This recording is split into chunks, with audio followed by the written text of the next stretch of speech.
on. I want you to go absolutely wild for the absolutely amazing Arriba Dude! Arriba Dude, come on.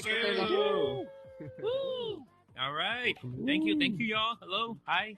Greetings. Hi. Salutations. Kudos. I am Daniel Quintero, and I have a little bit of an insecurity. I'm afraid I roll my R's too much, but I only do it when appropriate. Anyway, Nope. that's where I became Arriba Dude. Yes. Nope. It took me 20 years to learn how to roll my R's. But Good for you. I had to do it because I love the Spanish language. I sing songs in Spanish. My wife and I, we got married, and we said our wedding vows in that language. And that's when I realized, y'all, I don't speak Spanish. Because she said all these words. Yeah, she said all these words, and then she said, see, and I said, I hope so. I hope I'm married, y'all. Yeah, but I never thought I could do this because I had a very heavy lisp growing up. I couldn't pronounce words that had a TH in the middle of the word. This made it tricky because my first girlfriend was named Heather. She was always Hetter to me. Hetter. Oh. Yeah. It got bad because one time I put an L in her name by accident. Yeah, I said, hi, Hitler. We broke up. I needed help, y'all. What helped with my lisp was tongue twisters like this one. Sally sells seashells by the seashore. Yeah, I said that so many times every day. I started to hate that girl, Sally. You see, Sally sells seashells, right? But surely Sally should have seen that seashells are free. You can see free seashells where? At the seashore. Simply scoop it up. Don't have to buy it. Sally is a scammer. Scammy Sally sells seashells to suckers on the seashore. Sally sucks. She's almost as bad as that girl Betty. Betty bought her, the one who bought the bitter butter, put in her batter, making her batter bitter. They both can do better. But at least they're not like Peter Piper, the one who picked the peck of pickled peppers. Yeah, Peter Piper's in prison in Peru popping Percocets. I said that 5 times fast every day. Cured my lisp. But I never got back with Hitler. Woo! Yeah, dating is hard, though. I remember I dated my ex and I rode a roller coaster. That's when it all went downhill. Well, it kind of would. I get it. But it's not you, it's me. I'm slow. But at least I wasn't as bad as my friend Michael. Yeah, he had a girl that he was dating named Beth, and she left him on Christmas. Yeah, in a little town. Beth left him. But it's okay. I learned some cool pickup lines like, hey, can you help me pick that up? Anyway. It worked out, though. It worked out. I did get married. I've been married for 3.5 long years. It's been wonderful. How? When my wife and I first started dating, our love language was physical space. We were long distance. Yeah, we met online. Online dating does work. You know, I was online for 2.5 long years looking for the love of my life. And she was on it for 3 days. It's like that for men and women. It's like that for men. Yeah, I paid $20 a month for online dating, and she found me during her free trial. That's what's But up. you know, online dating was fun. Like we would watch the same movie on Zoom together. At least until I was kicked out of the movie theater for bringing my computer. In the comedian.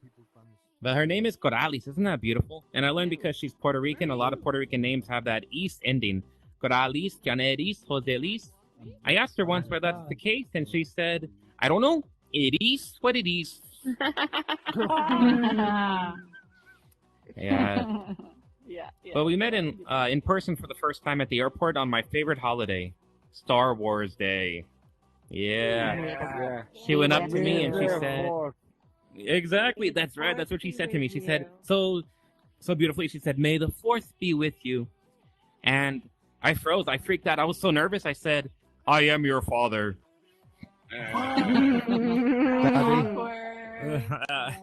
But it worked out. You know, we started holding hands that very first day. Didn't stop for a whole year. Saved us a fortune on hand soap. Yeah, but one of the first dates we had in person was at a Six Flags. the theme park in San Antonio, Texas, and she wanted to ride that drop tower. You know that stupid ride that picks you up and then drops Love you? it. Love Dude, it. I got so scared I ran to the toilet when she said that. Did my own drop. I was there for way too long though. But I just told her that I got lost in the bathroom because hey, we've only been dating for 3 months. She didn't have to know that I knew how to poop. Yeah. Yeah, but it worked out. We got married in Puerto Rico, and I was so excited because it was a once-in-a-lifetime vacation for my family. They're never going back. But not because of Puerto Rico, but because of everything we experienced to get there. We got delayed flights, lost luggage, New Jersey. Oh, New Jersey. Yeah. Yeah, it was terrible. But I love New destination Jersey. vacations. You know, I'm gonna plan my next destination vacation. It's gonna be my funeral in Italy. Hashtag Arrivederci. Yeah, but it was cool for our honeymoon because we did a honeymoon road trip across the state of Texas. We went through all these little small towns. One of these small towns we went to was called Gatesville. Turns out it was home to 7 state prisons. Yeah. And these are Texas state prisons. Yeah. So we didn't know about that. Not until we got to our Airbnb and we saw the prison fence in our backyard. But Oh, no. it worked out. Yeah, it was okay though because we were sitting in the balcony overlooking the prison lights in the foggy rain. And I turned to my wife and she said, and I tell my wife, Corrales, you're my life sentence. Oh. Compliment or no? I think so. Yeah, I mean, we're I still together. take it So I as a guess compliment. at least I didn't call her Hitler. Not to her face. But- yeah. Hitler. You missed it. You missed it. But yeah, no, There's a backstory there. it's been great. Don't You missed worry, the I'll fill you in punchline. later. I'll fill you in later. Yeah, fill her in. But no, it's been great. And you know, I'm an overthinker. Any other overthinkers in the house? Oh yeah. Me? Okay, well, you answered that with enough hesitation to prove you're an overthinker. That's it. But I am like, you know how like when people ask me, hey, can you take our photo, strangers? I freak out because my very first thought is, what if I take a photo and the photo is ugly? Then they're gonna look at it and they're gonna think that they are both ugly. Then if they have a kid, their future kid will be ugly. Everyone. And then if the future kid has a kid, their future kid will be asking to go out and becomes a teenager. The teenager, Wait, what? the girl will say no to the first date because he's ugly. Then this teenager becomes a young adult, tries to get a job as a model, doesn't get it because he's underqualified and ugly. Then this young adult becomes an adult, rejected by the girl, rejected by the company, walks the street at night, gets arrested. People look at his photo and they freak out because he's a serial killer. A serial killer. Anyway, speaking of things that did not make sense, I saw that Ted Bundy gave an interview to talk about all his crimes.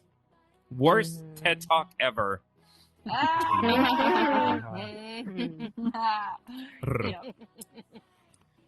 I told my realtor I don't want a house with a basement because I find them to be beneath me. Oh, boo. I got fired from the bean factory. I was canned. Oh. I got fired from the bread factory. I was cutting corners. Oh. My other job fired me because I visited Japan. You like that? Sorry. I visited Japan, so people were like, did I get fired because of insubordination or in support of Asian? Yeah. I remember when I got into a fight with a boxer. It lasted 5 seconds. It was boxer in brief. Okay. And that boxer was ugly. I am Daniel Quintero. Arriba, dude. Thank you very much. Yeah, Thank you.